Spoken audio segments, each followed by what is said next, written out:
Subhash English school की digital class में आप सबका स्वागत है। विषय हिंदी, कक्षा 3, पाठ 1, स्वर परिचय। बच्चों, कक्षा 3 की हिंदी की किताब बदल गई है, तो आपको पाठ 1 से पढ़ाया जा रहा है, तो आप इसे ध्यान से सुनिएगा। पाठ 1, स्वर परिचय। तो आज हम स्वर के बारे में पढ़ेंगे, लेकिन स्वर के बारे में पढ़ने से पहले हमें वर्ण के बारे में पढ़ना पड़ेगा कि वर्ण क्या होते हैं। वर्ण वह छोटी से छोटी ध्वनि जिसके खंड न हो सके वर्ण या अक्षर कहलाते हैं। वर्ण को हम अक्षर भी कह सकते हैं। वर्ण वो होते हैं जिसके खंड नहीं हो सकते, जिन्हें हम तोड़ नहीं सकते, जैसे कि क को हम तोड़ नहीं सकते, क के हम खंड नहीं कर सकते, तो वो है वर्ण। इसी प्रकार इस चित्र में बहुत सारे वर्ण दिए हुए हैं जिनको हम देखेंगे, जैसे क, फ, द, ड, ठ, ट, ऐ, च, उ, ह, ए, अ, स, ई और ई। लेकिन अगर हम शब्द लिखें जैसे कि क, म, ल, कमल, तो इसको हम तोड़ सकते हैं, क, धन, म, धन, ल। लेकिन अगर हम सिर्फ क लिखे तो उसके हम खंड नहीं कर सकते, इसीलिए इसे वर्ण या अक्षर कहा जाता है। वर्ण या अक्षर को हम सिर्फ एक ही लिखते हैं, जैसे कि फ, तो फ को अगर हम फ के साथ अगर हम ल को मिलाएंगे तो वो शब्द बन जाएगा, लेकिन सिर्फ हम फ लिखेंगे तो उसे वर्ण कहेंगे, क्योंकि उसको हम तोड़ नहीं सकते और उसके खंड हम नहीं कर सकते। अब वर्ण के दो भेद होते हैं।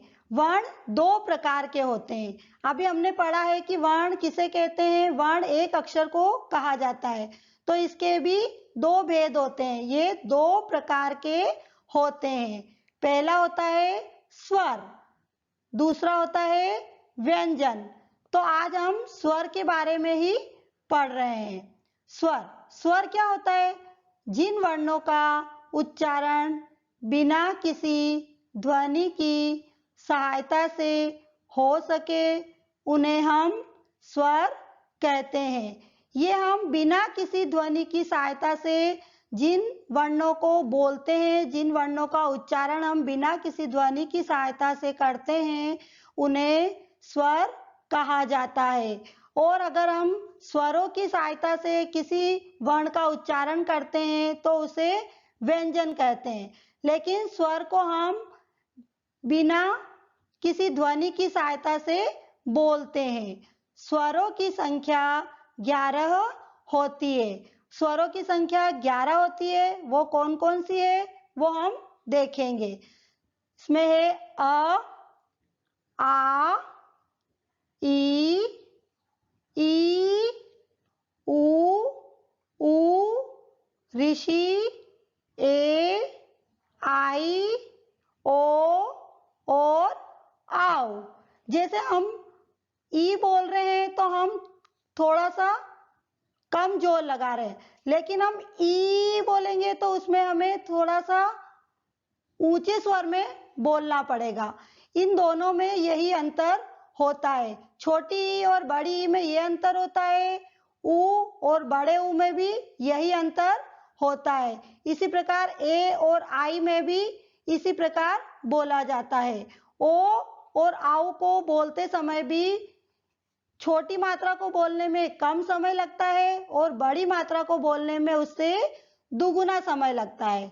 जैसे कि हम ई बोलेंगे तो उसमें कम समय लगेगा, लेकिन हम ई बोलेंगे तो उसमें थोड़ा अधिक समय लगेगा। उसी प्रकार उ और ऊ बोलने में भी हमें हमारे समय में अंतर रहेगा।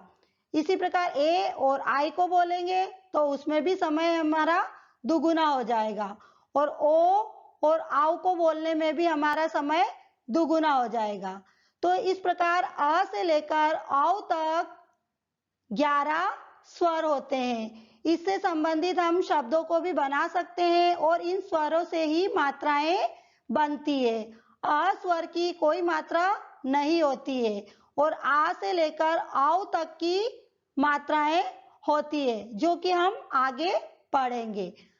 आम और अह इन दोनों को अयोगवाह स्वर कहते हैं। ये स्वरों की संख्या में नहीं आते हैं, इन दोनों को अलग ही रखा जाता है, इसीलिए इन्हें अयोगवाह स्वर कहते हैं। बाकी स्वरों की मात्राएं 11 ही होती है। अभ्यास प्रश्न। इन प्रश्नों को आपको कॉपी में लिखना है और अच्छी हैंडराइटिंग में लिखना है।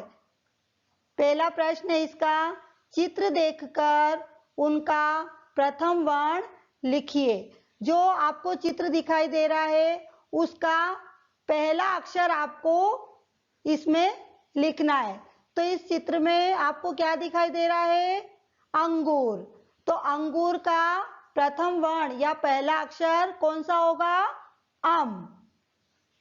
दूसरे चित्र में आपको एक ऐनक का चित्र दिखाई दे रहा है, तो ऐनक का प्रथम वर्ण कौन सा होगा? ऐ। इस चित्र में आपको आम का चित्र दिखाई दे रहा है।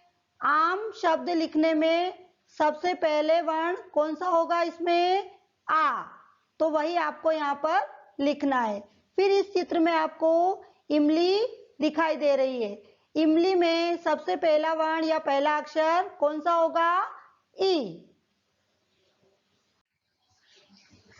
प्रश्न 2, वर्णमाला क्रम में लिखिए। आपको अभी जो भी स्वर पढ़ाए गए हैं आपको उनको क्रम में लिखना है कि किसके बाद क्या आना चाहिए। तो हम इसको इस प्रकार लिखेंगे, अ, फिर आ, ई, उ, ऋषि, ए, आई, ओ, आउ, आम और अह। इसको इस प्रकार हम क्रम से लिखेंगे। बच्चों, आज आपने स्वर के बारे में सीखा, तो आपने ध्यान से वीडियो को देखा होगा। आपको स्वर के बारे में सारी जानकारी मिल गई होगी। आपको जो प्रश्न दिए गए हैं उनको आपको कॉपी में लिखना है और अच्छी राइटिंग में लिखना है। मैं आशा करती हूँ कि आपको जो भी पढ़ाया गया है, समझाया गया है, आपको अच्छे से समझ में आ गया होगा। अगर आपके मन में कोई प्रश्न है तो आप उसे कमेंट बॉक्स में लिखकर भेज सकते हैं। धन्यवाद।